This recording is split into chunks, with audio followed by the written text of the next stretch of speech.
ও বিশাল আকাশের মালিক, বিশাল জমিনের মালিক, বিশাল মরুভূমির মালিক, বিশাল পাহাড়ের মালিক, লৌহে মাহফুজের মালিক, বাইতুল মামুরের মালিক, সিদরাতুল মুনতাহার মালিক, লৌহে মাহফুজের মালিক, বিশাল আরশের মালিক।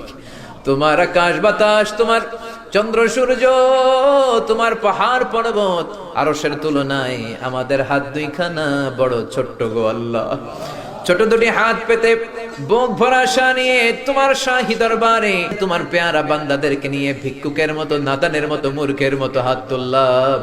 আমাদের হাত দুইখানা কবুল আর মঞ্জুর করে দাও। আকাশের নিচে জমিনের উপরে আমাদের চেয়ে বড় কোনো গুনাহগার আর দ্বিতীয়টা নাই। এমন কোনো গুনাহ নাই যে আমরা করি নাই, সগীরা কবিরা, জেনে না জেনে, ইচ্ছায় অনিচ্ছায়, শিরকি বেদাতি, বন্ধুর পাল্লায় পড়ে, শয়তানের ধোঁকায় পড়ে হাজার হাজার গুনাহ করেছি। তোমার দরবারে আমরা ক্ষমা চাই, তওবা করলাম, আর জীবনে গুনাহ করব না। রব্বুল আলামিন আমাদের মাসুম বানিয়ে আমাদেরকে তুমি মাফ করে দাও। আমাদের আব্বা আম্মা, দাদা দাদি, নানা নানি, চাচা চাচি, খালা খালু, মামা মামি, শ্বশুর শাশুড়ি, পাড়া প্রতিবেশী, দেশি খেসি, সবাইকে তুমি মাফ করে দাও। আমাদের যত আত্মীয় স্বজন 3.5 হাত কবরের বাসিন্দা, তাদের কবরগুলোর জান্নাতুল ফেরদাউসের বাগান বানিয়ে দাও।